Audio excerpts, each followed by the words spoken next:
Hi മച്ചാമാരെ, ഞാൻ villain. ഞാനൊരു 4 ദിവസങ്ങൾക്ക് മുൻപ് തനിയെ എന്നൊരു ആൽബം അപ്ലോഡ് ചെയ്തിട്ടുണ്ടായിരുന്നു. അത് എങ്ങനെയാണ് ഉത്ഭവിച്ചതെന്നുള്ളതാണ് ഞാൻ ഇതിലൂടെ പറയാൻ പോകുന്നത്. അതിനു മുന്നേ ഒരു കാര്യം പറയട്ടെ. എൻ്റെ തനിയെ എന്ന ആൽബം കുറച്ച് പേര് കണ്ടു, കുറച്ച് പേര് ലൈക്ക് അടിച്ചു, കുറച്ച് പേര് ഷെയർ ചെയ്തു.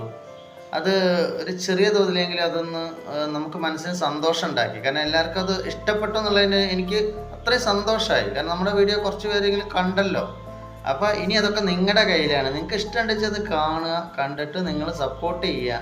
ഇനി അതേപോലത്തെ ഒരു ആൽബം നിങ്ങൾക്കും ചെയ്യാം. എങ്ങനെയെന്നുള്ളത് ഞാൻ ഇതിൽ പറഞ്ഞുതരാം, നോക്കിക്കോളൂ.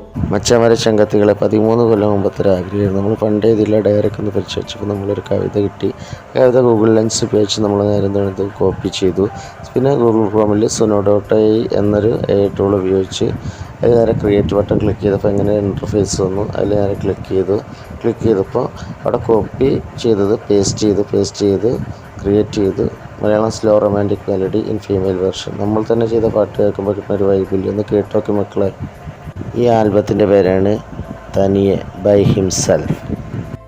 ഈ തനിയെ എന്ന ആൽബം കണ്ടപ്പോൾ എൻ്റെ അമ്മയുടെ കണ്ണ് നിറഞ്ഞു. അമ്മയ്ക്ക് ഭയങ്കര വിഷമമായി. എന്താണ് അമ്മൂനിക്ക് വിഷമം? എന്തിനാ കണ്ണ് നിറഞ്ഞത്? എന്ത് ഇതൊക്കെ ഉണ്ടാക്കിയില്ലോ എന്നുള്ള സന്തോഷം. എടാ, നമ്മൾ ഒറ്റയ്ക്ക് തന്നെയല്ലേ, നമുക്ക് നമ്മൾ തന്നെയല്ലേ ഉള്ളൂ. മച്ചാന്മാരെ, അത് കരച്ചിലല്ല കേട്ടോ, അത് ആനന്ദ കണ്ണീരാണ്. എന്റെ ആൽബം എങ്ങനെയുണ്ട്? നന്നായി. ഏയ്, എന്തിനാടാ കരയണ? എന്തിനാടാ? സന്തോഷമുണ്ട്. എന്താടാ നീ? എല്ലാ ആൾക്കാരും ഇതൊക്കെ നോക്കണ്ടിട്ട് നിങ്ങള് കരയണാണ്. നിങ്ങള് കരയണാണ് ഇത് കണ്ടു നോക്കടാ. എല്ലാരും കാണുന്നുണ്ട്. ചെറുക്കും ഇത് ഇരിക്കല്ലേ. ആ വരികളൊക്കെ ഇഷ്ടപ്പെട്ടോ? സങ്കടം വന്നു ലാസ്റ്റില്ലേ? പക്ഷെ അത് റൊമാൻറ്റിക് സോങ് ആണ്. അങ്ങനെയാണ് നമ്മള് അത് ഒരു കഥാപാത്രമാണ്. അതിന് എങ്ങനെ കണ്ടാൽ മതി. അല്ല, ഞാൻ ഒറ്റയ്ക്കൊന്നുമില്ല, നമ്മളെല്ലാരും ഇല്ലേ. അത് തനിയെ ജീവിക്കുന്ന ഒരാളൊരവസ്ഥ അത്രയുള്ളൂ. നമ്മൾ എല്ലാവർക്കും അയച്ചു കൊടുക്കും. നമ്മളെ കുടുംബക്കാർ എല്ലാവരും കണ്ടു പോരെ. ഇനി അവരാണ് തീരുമാനിക്കേണ്ടത് അല്ലേ? ഓക്കെ.